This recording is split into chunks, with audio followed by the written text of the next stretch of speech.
네, 여러분 오늘 정규제 뉴스 재밌게 보셨는지 모르겠습니다. 오늘은 기업 지배구조에 대해서 제가 폭스바겐과 관련된 기업 지배구조 문제에 대해서 좀 얘기를 드리도록 하겠습니다.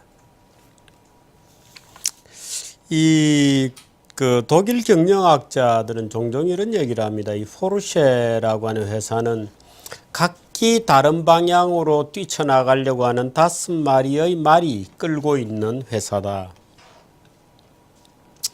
그만큼 역학관계가 복잡하고 경영하기가 어렵다 이렇게 되어 있습니다. 그런데 사실은 역학관계가 복잡하고 경영하기가 어렵기 때문에 오히려 적절하게 분산시켜 놓으면 경영진이 완전히 독점할 수 있는 이런 또 구조로 되어 있습니다. 이 폭스바겐은 지배구조가 굉장히 복잡하고 또 우선 주식의 분산 자체가 굉장히 좀 복잡하게 됐습니다. 어제 제가 잠깐 말씀드렸습니다만은 포르쉐 자동차 지주회사가 31.5% 이 대주주죠. 그래서 실제로 개인인 휘에히 페르디난트 휘에히가 50% 정도를 갖고 있다고 보면 되겠습니다. 외국인 기관 투자가들이 또한 20몇 프로, 카타르 투자청이 15%, 니더작센주, 영어로는 로어 섹선이 이렇게 되어 있습니다만 니더작센주가 12%, 그 다음 개인주주 뭐 이렇게 되어 있습니다. 그래서 실제로는 휘에히라고 하는 지배주주가 50%를 가지고 있고 니더작센주가 다 합치면은 이 12.4보다 조금 더 되는 것 같습니다. 그렇습니다. 이 감독이사 슈퍼바이저리 보드가 있는데 여기에는 피에히 대주주죠. 니더작센주의 대표, 또 카타르 투자청 관계자, 이게메탈의 지명하는 대표, 이사도 들어옵니다. 이게메탈이라고 하는 것은 독일의 금속노조. 우리나라도 금속노조가 있죠. 이게메탈이 가지고 있는 회사. 이렇습니다. 그래서 이 5마리의 무슨 이 5대 이제 주주죠. 에다가 4대 주주에다가 이제 노동조합까지 있습니다. 이 4대 주주 안에 이제 정부도 있는 거죠. 지금 니더작센주가 20% 가까이 갖고 있습니다. 그래서 아까 저희들이 제가 오늘 뉴스에서 들려드렸습니다만 뉴욕타임즈가 지금 폭로하고 있듯이 게라르트 슈레더 전 총리도 이 회사의 이사였고 독일의 10대 대통령 크리스티안 볼프도 이 회사의 이사였고 지금 현재 독일의 부총리 겸 경제장관인 지그마흐 가브리엘도 이 회사의 경영위원회 이사회 멤버로 감독위원회 이사회 멤버로 활동을 했습니다. 이게메탈에서도 최고가는 말하자면 권력자가 이제 이 폭스바겐에 와서 이사를 합니다. 이런 쟁쟁한 인물들이 이제 이사회에 들어와 있기 때문에 오히려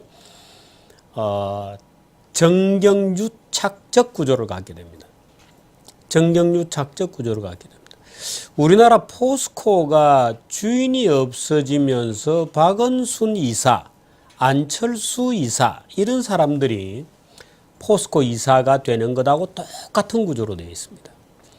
우리나라 포스코 같은 경우에는 그야말로 정부 지분이 하나도 없는데도 이제 외부에서 박원순, 안철수 이런 기업 경영에 대해서는 문외한인 아무것도 알지도 못하는 이런 분들까지 이제 포스코에 들어가서 이사를 합니다.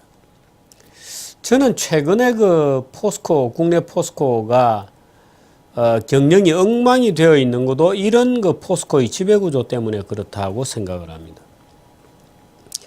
독일의 기업 지배구조 같은 것을 소위 스테이크홀더 캐피탈리즘 또는 스테이크홀더 가버넌스 시스템 이렇게 부릅니다. 이해관계자, 스테이크를 갖고 있는 사람, 그러니까 이해관계 집단인 사람들이 지배하는. 그래서 이 감독이사회의 구성도 20몇 명 정도 감독이사 슈퍼바이저리 보드가 있습니다만은 Executive Board가 밑에 있고요. 그 위에 Supervisory Board가 있습니다. 우리나라로 따지면 글쎄요. 이 우리나라는 이 Executive Board 슈퍼바이저리라고 안 하고 그냥 이사회라고 부르죠. 이사회가 있고 그 밑에 물론 집행이사들이 있습니다만은 그 우리나라의 이사회 같은 구조는 미국을 그대로 뺏겨 놓고 있습니다. 물론 포스코 같은 경우는 이제 정부가 가지고 있다 손을 떼면서 일종의 공공 주인이 누구도 아닌 그런 주인 없는 회사가 되어버리는 바람에 박은순, 안철수 이런 사람들이 정부의 무언의 이제 이런 아르마리를 통해서 그 포스코의 CEO에게 명단이 가고 그 CEO가 또 자기를 방해해 줄 만한 사람을 이제 모시고 이렇게 이제 누이 좋고 매부 좋의 이해관계가 맞아떨어지면서 이제 그런 사람들을 초대를 하게 되는 거죠. 그래서 방어막이 되고 그러면 뭐 박은순, 안철수 이런 사람들은 들어가서 뭐 아무것도 모르니까 또 지금 뭐 이사들도 마찬가지입니다. 지금 뭐 여러 가지 뭐 내부 문제가 벌어지고 있습니다만은 그게 뭐 다른 이사들은 이 사무직 이사회 간의 이사들은 내용을 알 수가 없게 되어 있거든요. 그건 집행이사 차원에서 이루어지는 거니까. 근데 독일은 이제 이 스테이크홀더 캐피탈리즘, 스테이크홀더 가버넌스 시스템이라고 한다면 영미계통은 쉐어홀더 가버넌스 시스템 이렇게 되어 있습니다. 지배구조가 소위 이제 그래서 우리는 기업 지배구조 이렇게 얘기를 부르는데 독일이나 프랑스 같은 데는 스테이크홀더 지배구조, 영국이나 미국은 쉐어홀더 주주 지배구조. 그러니까 하나는 이해관계자 중심주의라고 한다면 하나는 주주 중심주의 이렇게 되어 있습니다. 저도 기업체 사회이사를 최근까지 맡은 곳이 있었습니다만은 그것은 주주의 초대에 의해서 대주주의 초대에 의해서 대주주가 미국은 이렇습니다. 미국도 사회이사 제도가 아주 잘 되어 있습니다. 그런데 미국의 사회이사라는 것은 철저하게 주주가 보냅니다. 말하자면 대주주는 보통 지배는 군림하지만 통치하지는 않습니다. 그러니까 대주주가 전문가를 몇 사람 뽑아가지고 그 회사의 이사회에 보냅니다. 그래서 대주주가 이제 사회이사들을 선임하게 되죠.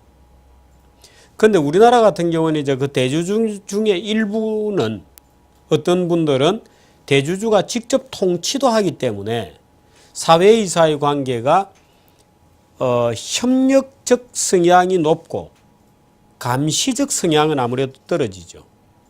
그런데 미국 같은 경우는 이제 소유 경영이 분리되어 있는 경우들이 많기 때문에 미국 역사가 오래되고 그래서 대주주가 정령의 전문가들을 짜가지고 그 기업의 이사로 파견해서 집행이사들을 잘 협조와 감시가 되도록 이제 이렇게 하는 지배구조가 되어 있고 독일은 스테이크홀더 캐피탈리즘입니다. 그러니까 전직 총리도 오고 정계 거물도 오고 지방자치단체 니더작센주의 뭐 전임 시장을 지냈던 사람도 오고 노동조합에 심지어 뭐 이 폭스바겐 같은 경우에는 노동조합에서 파견한 사람이 이 슈퍼바이저리 보드의 부의장을 맡기도 했습니다.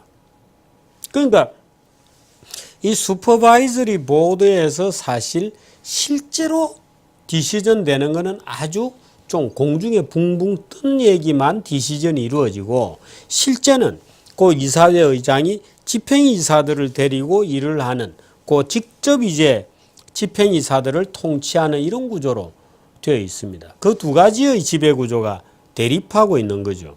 그런데 실제로 기업 경영을 타이트하게 장악을 해서 열심히 그 기업의 경영이 디시전 프로세스 자체가 가버넌스가 잘 구성되는 것은 오히려 미국 제도라고 봐야 됩니다.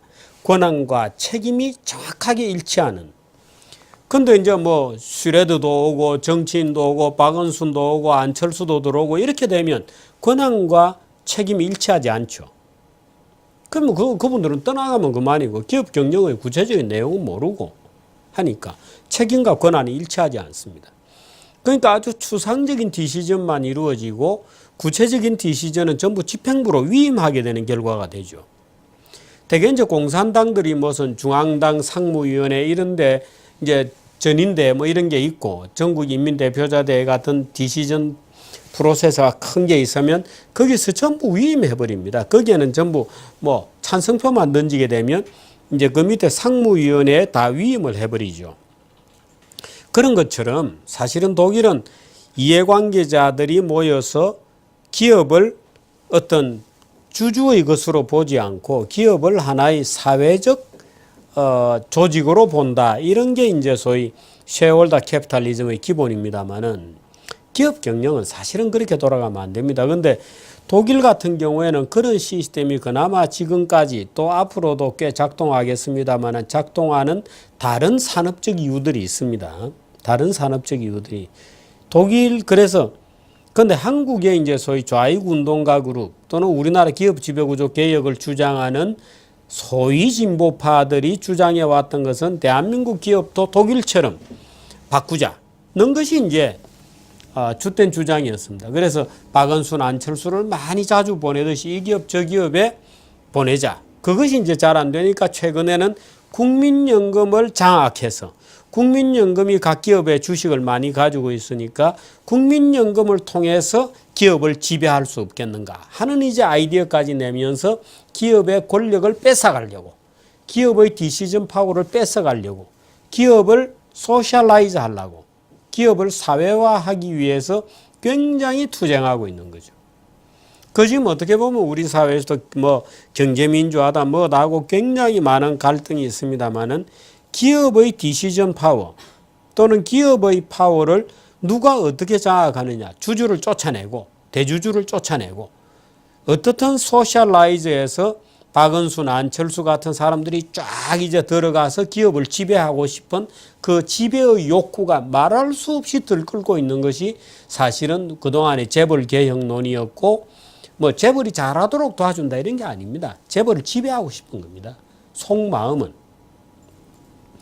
그래서 이제 포스코처럼 뭐 그렇게 만들어 버리겠다는 것이 그동안에 우리나라 좌익들의 겉으로 내세우기는 독일식 스테이크홀더 캐피탈리즘 또는 스테이크홀더리즘 또는 스테이크홀더 스타일의 가버넌스 시스템을 우리나라도 도입하자. 그래 되면 노조도 들어가니까 노조도 기업 안에서 평화롭게 뭐 노사 간에 뭐가 되지 않겠는가. 뭐 이제 이런 식의 참 말이 안 되는 가문이설을 내세워서 소위 기업의 지배하는 권력을 어떻게든 소셜라이즈해서 소위 사회운동가들 수중에 한번 집어넣어 보자 하는 획책이 그동안에 꾸준히 일어났던 것이 본질이다. 독일 같은 경우에는 이제 스테이크홀더 캐피탈리즘이 되어 있습니다만은 독일은 좀 독특합니다. 독일은 지금도 굉장히 귀족주의적인 전통들이 남아 있고요. 대주주의 집중도가 굉장히 오히려 또 높고 이렇습니다. 그 아까 피에히라고 하는 대주주가 50%, 그 대주주가 지배하는 폴쉐 홀딩스가 30%, 또 개인 지배하는 거 합쳐서 그건 50%를 대주주가 사실상 지배하고 있으면서 굉장히 겉으로는 위선적인 지배구조를 또 말하자면 표면에는 그 굉장히 위선적인 이제 지배구조를 우리나라의 포스코처럼 내세우고 있는 거죠. 그러니까 슈레더도 오고 뭐 정치계 노조 해서 이제 적당히 해서 정치적으로 적당히 무마하고 실제 일은 밑에 집행이사회가 하는 거기에 비하면 미국은 심플해서 주주가 바로 지배하고 주주의 의사가 관철이 되는 그런 지배구조를 갖고 있습니다. 결국에는 스테이크홀더 캐피탈리즘이 강할 수밖에 없죠. 강할 수밖에 없습니다. 그래서 독일 경영학자들이 폴쉐가 또 폭스바겐 같은 경우에 5마리 제각기 다 뛰쳐나가려고 한다. 그게 뭐 이 사공이 많으니 배가 어디로 가겠는가 이제 이런 논리죠. 그렇게 해서 이제 폭스바겐을 걱정하고 있다는 얘기까지 들려드렸습니다. 그래서 기업 지배구조 특히 국민연금과 관련되어서는 국민연금이 함부로 기업에 대한 지배력을 행사할 수 있도록 해서는 안 됩니다. 왜? 정권이 바뀌고 좌익 정권이 국민연금을 손에 틀어지게 되면 바로 그 주식을 가지고 있는 힘을 이용해서 기업을 지배하려고 들 것이 너무나도 눈에 보이기 때문에 그런 일이 있어서는 안 되겠다는 점도 거듭 부언을 드리도록 하겠습니다. 내일 10월 3일 저녁에 한경 1층 공원이 될지 아니면 실내가 될지 모르겠습니다만 일단 오십시오. 오시면 저녁 6시 공원이 훨씬 좋습니다. 분위기는 좋은데 혹시 너무 추우면 실내로 들어갈 수도 있습니다. 1층 아주 또 이 광장이 꽤 넓습니다. 전에는 1층에 그 커피숍이 있어서 그런데 지금은 커피숍이 나가고 비어 있기 때문에 1층 공간이 굉장히 넓습니다. 그래서 거기서 저도 만나시고 또 노래도 좀 같이 손뼉치면서 좀 부르시고 그렇게 했으면 좋겠습니다. 내일 뵙도록 하겠습니다. 고맙습니다.